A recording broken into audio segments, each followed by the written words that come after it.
ഇടതുപക്ഷത്തെ ശക്തിപ്പെടുത്തുക. ഈ മുദ്രാവാക്യം ഞങ്ങള് ജന്മന ഈ പാർട്ടി ഇടത് പാർട്ടിയാണ്. അങ്ങനെ ഒരു നീക്കമായി ഞങ്ങൾ മുന്നോട്ടേക്ക് പോകുക. അതിന്റെ ഭാഗമായി ഈ വരുന്ന വെള്ളിയാഴ്ച 23-ാം തീയതി 2 മണിക്ക് തിരുവനന്തപുരത്ത് യൂണിവേഴ്സിറ്റി സ്റ്റുഡന്റ് സെന്ററിൽ TMC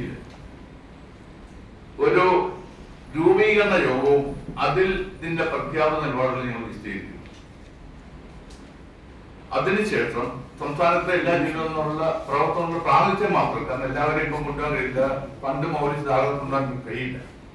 പങ്കെടുക്കാൻ താല്പര്യമുള്ള വിളിച്ചിരുത്തി കാര്യങ്ങൾ പറഞ്ഞ് ജില്ലാ തലത്തിലും മണ്ഡലം തലത്തിലും ഉത്തരവാദിത്വം ലഭിച്ച് ഇതിനെ RSP രക്ഷപ്പെടുത്താനും ഒപ്പം ഞാൻ നേരത്തെ പറഞ്ഞ പോലെ ഇടതിന് അനുകൂലമായ ഇടതുപക്ഷത്തെ ശക്തിപ്പെടുത്താൻ ആവശ്യം നിലപാടിലേക്ക് പോകും. വേറൊന്ന് കാലം ആവശ്യപ്പെടുന്നത് കേരളത്തിൽ ഇടതുപക്ഷം ഇനി മുന്നോട്ട് പോകണമെന്ന് തന്നെ. ഇപ്പം കാണുന്ന ദിശാസൂചനകളും ഇടതുപക്ഷം തുടരും എന്നുള്ളത് തന്നെ അത് കാലഘട്ടത്തിന് അനിവാര്യ എന്ന രൂപത്തിൽ കാണുന്നു. നിഷ്പക്ഷമായി നമ്മുടെ മറ്റു പക്ഷത്തിലേക്ക് കടന്നു പോകാതെ കാണുന്നുണ്ട്.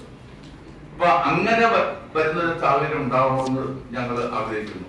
അതിനുള്ള പ്രവർത്തനം കൂടി ഞങ്ങൾ ഇതിൽ ഭാഗത്തുണ്ട്. മറ്റേ സംഘടനാപരമായുള്ള മറ്റു കാര്യങ്ങളിൽ അതിന്റെ പോരാട്ടം മറ്റു വിധത്തിൽ നടക്കും.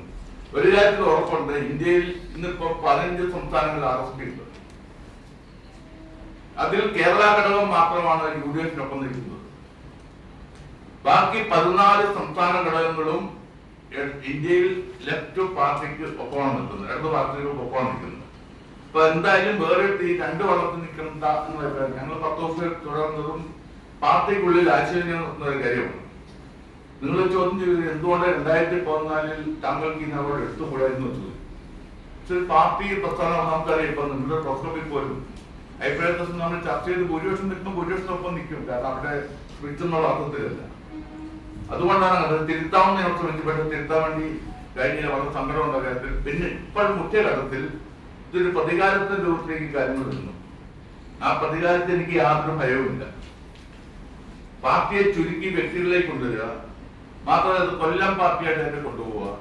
നിങ്ങൾക്ക് അറിയാമെങ്കിൽ RSP രൂപീകൃതമായിട്ട് കോഴിക്കോട് മലബാറിലാണ്. പിന്നീട് അങ്ങോട്ട് കഥയിലേക്ക് ഞാൻ പോകുന്നില്ല, സമയം നടക്കുന്നില്ല. അപ്പം ഇതൊരു പ്രസ്ഥാനം, രാഷ്ട്രീയ പ്രസ്ഥാനത്തിൽ വീഴ്ചകളും അഭിജയങ്ങളും ധാരാളം ഉണ്ടാവും, ചർച്ചകളുണ്ടാവും, ഉൾപാർട്ടി ജനാധിപത്യമൊക്കെ വേണം, പറയുകയും ചെയ്യും. പക്ഷെ ഇതൊന്നുമില്ലാതെ അവരെ മോശമാക്കുകയും ഇപ്പം ഒരു തരത്തിൽ പറഞ്ഞു കഴിഞ്ഞാൽ ഈ പ്രസ്ഥാനം അതിലുള്ള പ്രവർത്തകരെ ബന്ധീകരിക്കുന്ന നിലയിലേക്ക് പോകുന്നു. ഒരു പ്രവർത്തകനും അവന്റെ അഭിപ്രായം പറയാൻ പറ്റുന്നില്ല. ബോൺസായി ആക്കിയാൽ നമുക്ക് മനസ്സിലാവും.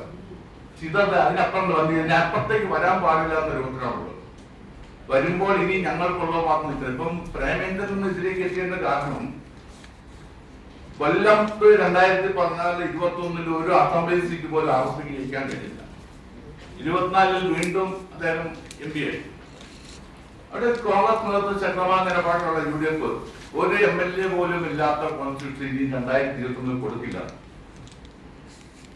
ആ കൊടുക്കില്ല എന്നത് മുൻകൂട്ടി കണ്ടാണ് പിന്നെ പുതിയ ആളുകൾ അവിടെ രംഗത്തേക്ക് വരട്ടെ എന്ന രൂപത്തിൽ അദ്ദേഹം എടുക്കുന്നത്. എന്നാൽ കൊല്ലത്ത് പ്രസ്ഥാനമായി ബന്ധപ്പെട്ട യുവജന സംഘടനയുണ്ട്, അല്ല മറ്റു പലതുകൊണ്ട് അവിടെ ഒരാളെ പറ്റി ആലോചിക്കുന്നില്ല.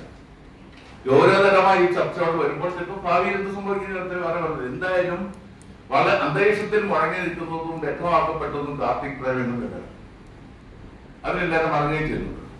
അപ്പൊ അതിനെ എതിർക്കേണ്ട ബാധ്യത ഈ പ്രസ്ഥാനത്തിൽ 51 കൊല്ലം പ്രവർത്തിച്ച ഒരാളെന്ന രൂപത്തിലും ഒരു ഉത്തരവാദിത്വത്തിന് കേട്ടെടുത്തോണ്ടാണ് ഞാൻ പ്രവർത്തിച്ചത്. അതിന് വരുന്ന പ്രഖ്യാപനങ്ങളിൽ എഴുതൊരു പ്രശ്നമില്ല.